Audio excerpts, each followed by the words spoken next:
So I'm Chi van Eikema Hommes. So first of all, I want to introduce two other people involved in this work. Hamid Salim was a master's degree thesis student. Professor Stuart Madnick and I co-supervised his thesis. So the case study that you will see here really was led by Hamid, and I want to acknowledge his effort. But I get to present it here today. So the other thing I wanted to just make sure, if you ever Google my name, you find out I'm a full-time employee with the US Department of Transportation. And the DOT is very much involved in cybersecurity, but I want to make sure you understand my work at DOT has no relationship to cybersecurity. And everything I say and the statements I make here does not at all represent US DOT. Just want to make sure that's clear on everyone's mind. And this is purely my involvement with MIT.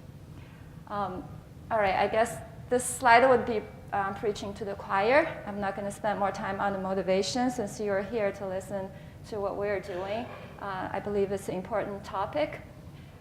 What I will present today is a fairly new approach to looking at system safety. It's based on system theory. So there are three things, and I'll explain. It may get confusing, but I'll try to explain better. There's the system theoretic accident model and the process. This is the underlying model. If you're familiar with system dynamics, that's that kind of model. So STAMP is the model underlying the analysis. When you look backwards after a cyber attack or accident happened, that is the causal analysis based on STAMP. That's CAST.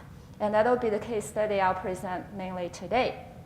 But that's not enough. You really want to predict what might happen and prevent them early on, right? We've already heard Mike talk about that.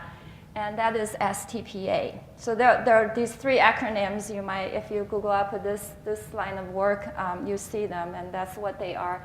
And today we'll mainly focus on the CAST approach, but I'll explain to you how these three are really related to each other and some future research directions. So what is STAMP? STAMP is the model underlying all these analyses. And what is system theory? It's very actually easy to think about this. STAMP, system theory. Let's start with system theory. System theory really is saying for a complex system, just doing a good job at the components level is not enough. Systems have emergent properties. So when you don't have a central controller looking at every component's behavior and constraining their behavior, their choices and decisions, you are bound to have some unexpected behavior. And in a simple way to say it, it's Murphy's Law. The probability of something go wrong is pretty high. And probability of everything line up and do the right thing is relatively low. Unless, so that's the first part of system theory, unless the second part says, if you have a higher level controller that is monitoring the state of the system and reacting to the state of the system and applying constraints on the behavior of your components. For engineers like me and perhaps many of you, this is very obvious in feedback control system theory in our technical systems. You have controller, you got sensors monitoring system states and controlling and adjusting, commanding the system to change its states and keep it within the desired bound. And when any of these components fail or are designed inappropriately, then you can't guarantee the overall behavior of the system. And this idea can be extended to beyond the technical system. So that's this diagram. And this work was pioneered by Professor Nancy Leveson at MIT, and she's an expert on system safety. But like all general systems approaches, it's not only applicable to one domain. And we have examples to show already, some initial research to show that this is also equally applicable to cybersecurity problems. Often, I don't know if this works. Does it seem to work? All right, so you can extend the idea of this feedback control beyond the technical system. On the lower right corner, you see pretty much the technical system. You see the technical system, you see the operator that are operating them. And often, whether for cyber attacks or safety accidents, that's where the analysis and investigation stops. We look at our technical system, we say, oh, wait, there's a bad operator, or there's somebody made a mistake, or oh, this thing broke, let's fix that, let's fire that person, problem solved. But sooner or later, another thing happens, and you keep on staying in that corner. It's necessary. I'm not saying that's wrong. That's very necessary. But there are more systemic issues this model will take you to think about, and that's the case study I want to show, is when you look at, on the right-hand side is system operations. You look at the operator, you say, hey, how come this person come to work and it just killed everybody else? You know, this person, most of us come to work, don't want to hurt people. We want to do our job, get paid, and go home. So what was going on that day? You look up at the operations management. What was the policy? What was the stress on this person on that day? Well, why would the management do these things? You look at the company management. Was operations management under pressure or under some constraint by the company management? Well, why was the company management doing this? A lot of things are going through their mind. They're not just thinking about safety. There's profitability, there's this and that, all sorts of things. They have to balance the decision. So who is constraining the behavior of the company management? Most of the time in regulated industry, that's the regulatory agencies. And how are they regulating their industry? What kind of decisions are they making? Do they fully understand what's going on in the industry? And then the Congress and then legislation on the top. And the same thing happens not only during the operations phase, but during the design and the design management decision making of the system. That can happen. Why did the engineer decide to do this, to use this valve versus another? Why did they decide or not decide to upgrade the system? And that all goes up to, you know, the design decision making, the company's culture, company management decision, and it goes up also to government regulation. So this is a generic model, but this model in one diagram allows you to think both about the technical system as well as the social system in one place. And that's the power, we believe, in this approach. So when you have this model looking forward into the future, you could use STPA to help you identify where the vulnerabilities might be and preemptively prevent those or mitigate those. So that can get into the leading indicator type of thinking. Instead of waiting for things to happen, I'm going to actively monitor these vulnerable points and make sure they are within bounds. And if they're not, I'm going to take actions. CAST is looking backwards, and that's the case study I'll show next, is if something happened, right? I always tell my son, okay, you made a mistake in the homework. He's upset. Well, let's make it a good mistake. A good mistake is one that you go back and look at why you made a mistake, you learn from it, and you don't do it again. A bad mistake is you cry about it and you forget about it and you repeat it again. So CAST is trying to make our mistakes good mistakes.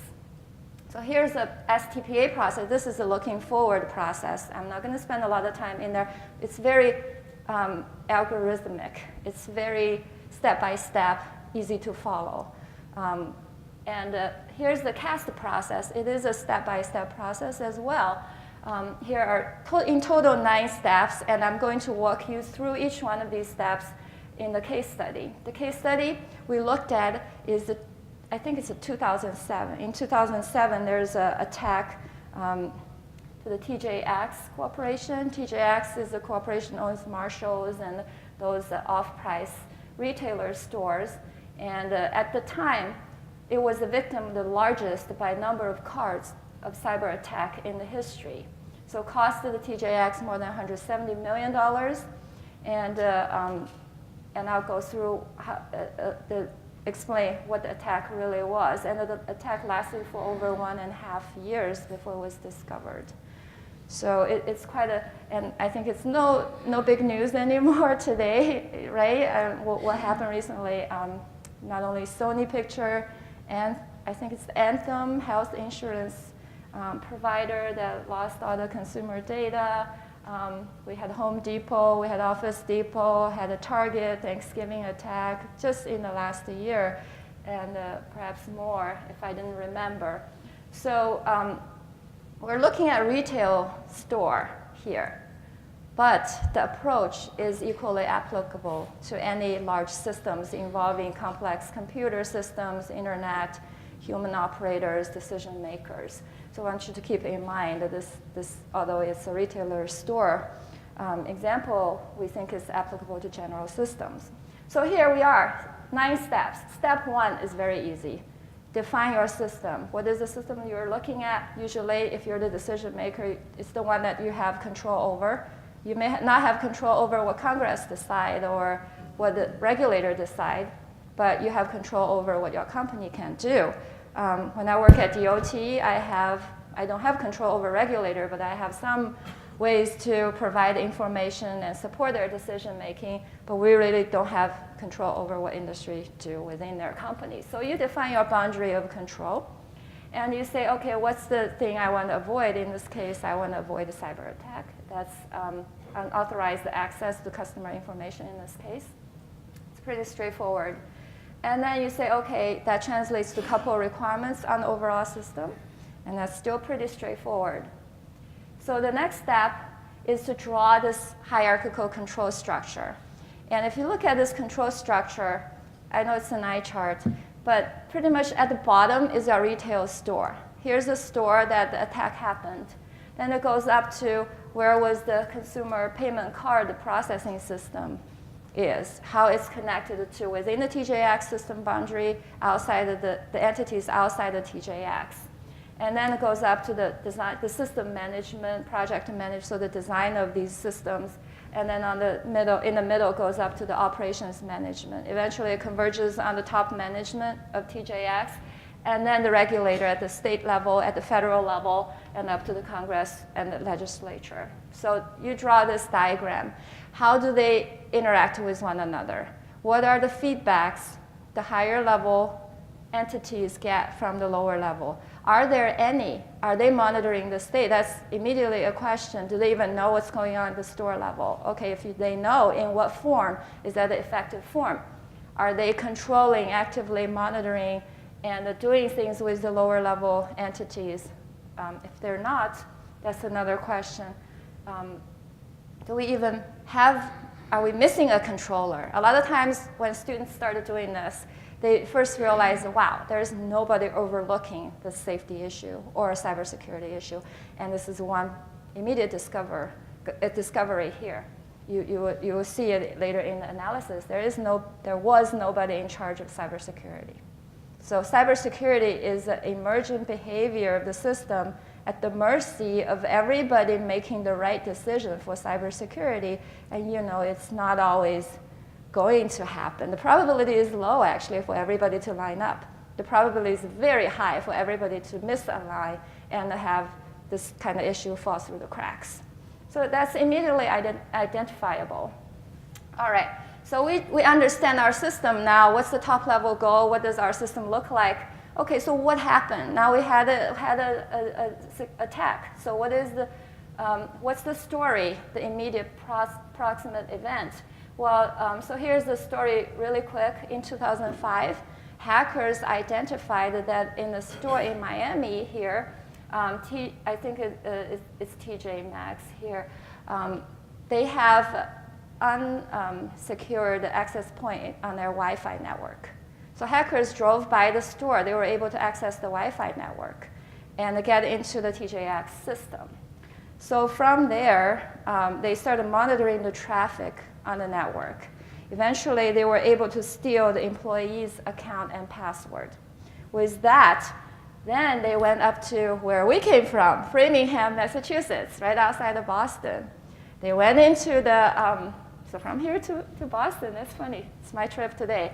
So into the corporate account, and they set up a VPN on the TJX network.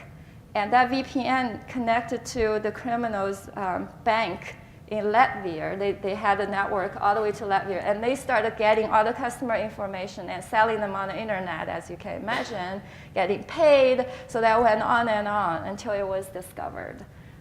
So here are some pictures of that going on. So it was an entire criminal group that's doing this. And so, all right, that is very sad. So what happened at the store level? Usually that's where the investigation starts, right? You say, oh, they broke into the store. What happened at the store? Well, so we go back to this hierarchical control structure. We look at the very bottom element. CAST has a set of questions that takes you through. First of all, this is what we're doing, looking at each one of the boxes in this diagram, because we want to make sure everybody's doing their job. What was their requirement? What are they supposed to do? How come they didn't do it? What was the violation? And how can we fix that? That's the first step. The next step is to look at all the connections among the entities. Where are the missing links? Where are the broken links? So we'll talk about that later. But so here's an example looking at the box. CAST asks a set of questions when you look at each entity. And here are the 4 predominant ones that contributed to our results. There are more. We can get more into it later if you have time or interested in the work. So it asks you, what was required of you to do here? Did you do it? What was the mitigation strategy? So the equipment, the safety equipment you have, the mitigation strategy you have in place. And then, how come you have these in place, but they didn't work, right? That's the failure. And then, what was the context of this problem? A lot of times, you can point at someone and say, whoa, they lost their password or something. And this bad person fired this person.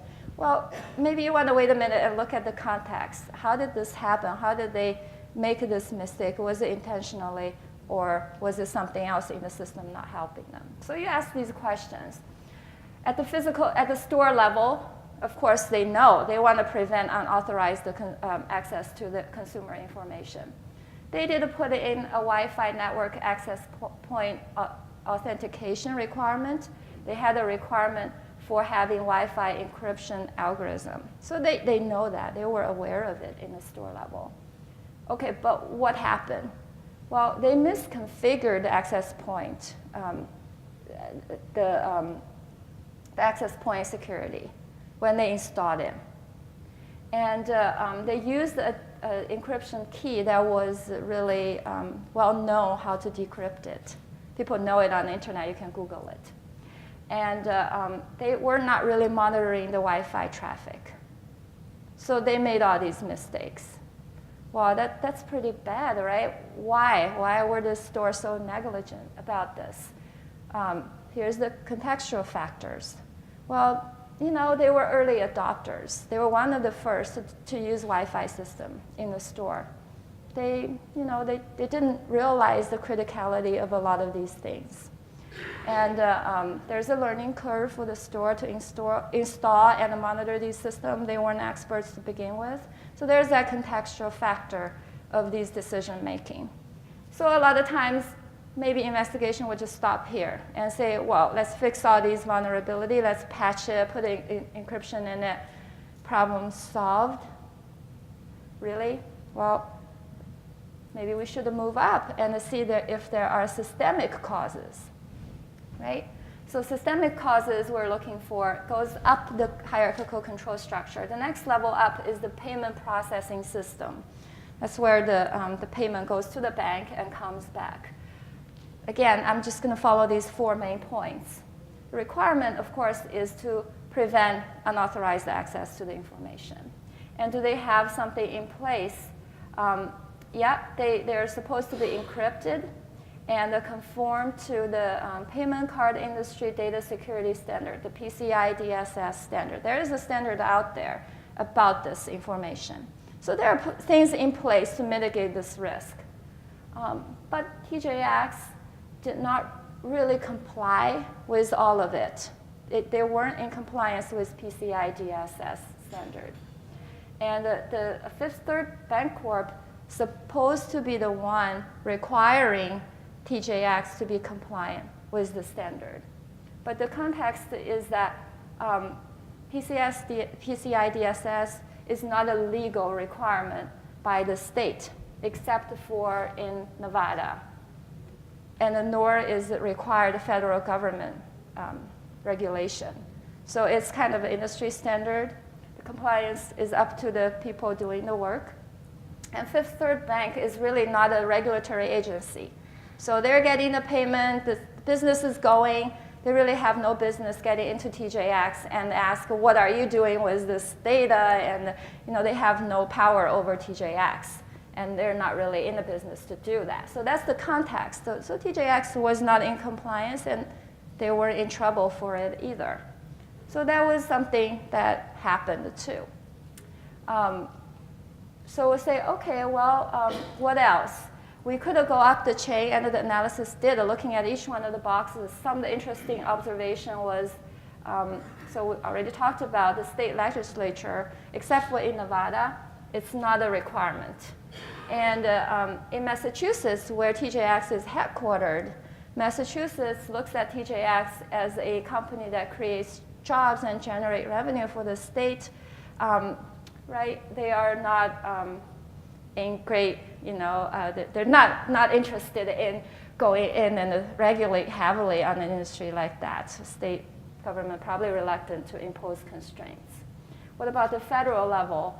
At the time, most of the cybersecurity standards are voluntary by industry, and they're written very broadly.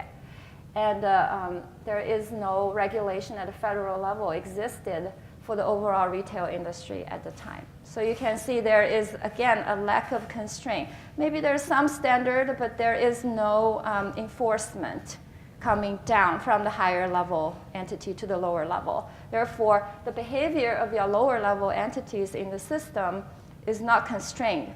They have a choice to do one thing or the other.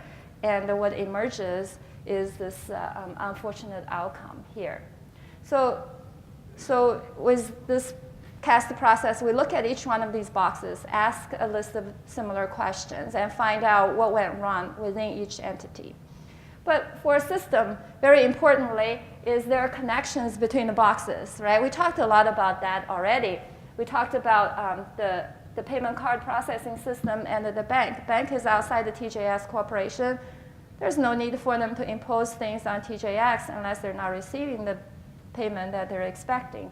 So, so there is a lack of coordination. Another thing that was interesting was operations management within TJX is aware of this incompliance issue. But the CEO, the CIO and CEO top-level executives in TJX says cybersecurity is a cost center, right? It costs you money. That, in the short term, that's how you view it. In the long term, of course, if you look at the loss, or the system dynamics model will show that it is not necessarily a cost center if you're looking at how much you may lose, the reputation and all of that. But in the short term, it's looked at as a cost center. So the management executive says, yeah, okay, operations management complaining about this. Yeah, we don't want to spend money on it. It's not high priority. So there's a lack of support to operations management. Operations management should have worked with project management to update and revise the system in the company. But because of lack of support from the executive level, project management is not going to take on this task. So operations management had nowhere to go to apply constraints to the behavior at the store level. So although as a controller, they have that sensor information, they have the report, but they are unable to take action because of lack of higher level support in the system. So it's very easy and clear to see all of those things. When you have a model like this, when you follow through the steps, the set of questions this approach asks you to look at, it's very insightful. It really takes you, and then again, we realize there is no single person responsible. So nobody's really responsible for this final outcome of cybersecurity. So it really takes you up and down the systems and go into the details and ask a lot of insightful questions. Systems are not static. Once you have a system, it starts to operate, things change over time. And the next question it's asking us is to consider the dynamics and the change over time in your system. So don't look at it as, I'm done today, this is good enough. I'm sorry. Sorry, I don't know what I clipped. Yeah, sorry, okay, thank you. All right, so we observed a lot of things. One of the very interesting things is in 2005, in early 2000s when Wi-Fi technology was installed, there were very few attacks, right? So when people look at these risks, just like talking about pedestrian walking versus cybersecurity, it hasn't happened. There's no data. So it's probably okay. It's probably not going to happen. And that was the mentality some of the decision makers took on in this case, where the management decided that, you know, I don't see recent experience of cyber attacks. Oh, you're telling me this is important. It's going to cost me money, but there's no data to support your evidence. So somebody else says doing that would saved me so much in budget, and you know, let me do that instead of spending money on cybersecurity. And here's a quote from the TJX CIO, where he has actually explicitly written an email to his staff and said, oh, maybe we can delay this encryption technology to next year's budget, you know, and use the money to do something else. Don't you agree? And most people agreed. Only 2 people opposed. Everybody else says, oh, that's fine, that's fine. Well, you know, this is a it's kind of a complacency. Just because you haven't seen it doesn't mean it's not going to happen. And that's particularly true for cases that has low probability and high impact. This is true for cyber attacks, true for safety, the area that I primarily work in. It's very true, and it's very, very much aligned.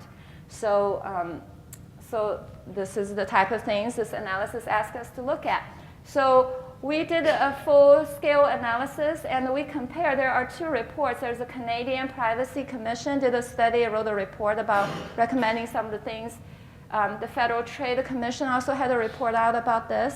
And our report recommended these things to be considered. And you can see our analysis was very comprehensive and identified additional things that you should consider you know, beyond what those 2 other reports were telling us. So this is hopefully evidence of the power of this method and this approach.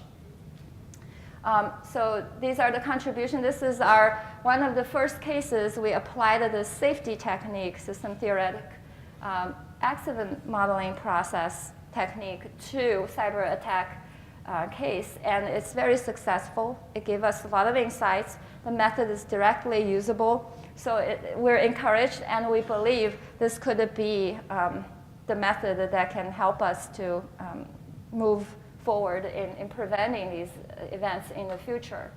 And just to relate to the audience a bit more, this is a study. We had applied the same method to cyber physical systems, and looking at this case of a Stuxnet. I'm going to go really fast. Again, similar control structure was drawn. There's an even more complex one I'm not putting on the map. This is the high-level one of the control system. This one's more about the physical system. We didn't get into the management decision-making and all that because it wasn't a lot of information on that in the public domain. But this method will quickly lead us to, you know, there's unauthenticated command is allowed from any source, from the controllers. There's, you can tamper the sensor data. You can tell the controller wrong thing, the controller wouldn't know, and it would just act on the wrong inputs. The controller can be hacked into and change the algorithm. And using this model will just explicitly ask you, have you checked this, have you checked that, have you checked that? So if you had done this kind of analysis preemptively, you would have identified all these vulnerabilities, and hopefully you would have spent budget on preventing them and mitigating them and monitoring them as time goes on, so that they're all preventable. You don't have to have one of these things happen. So for our research center, our goal is continue to look at, for this particular method, continue to apply it to cyber attacks and identify vulnerability, not only looking at, like these cases did, things that already happen. That's great. We want to look at it more comprehensively, learn better from them to prevent them, but also take that understanding into the forward-looking approach and look at study systems and identify vulnerabilities and see how we could prevent them early on.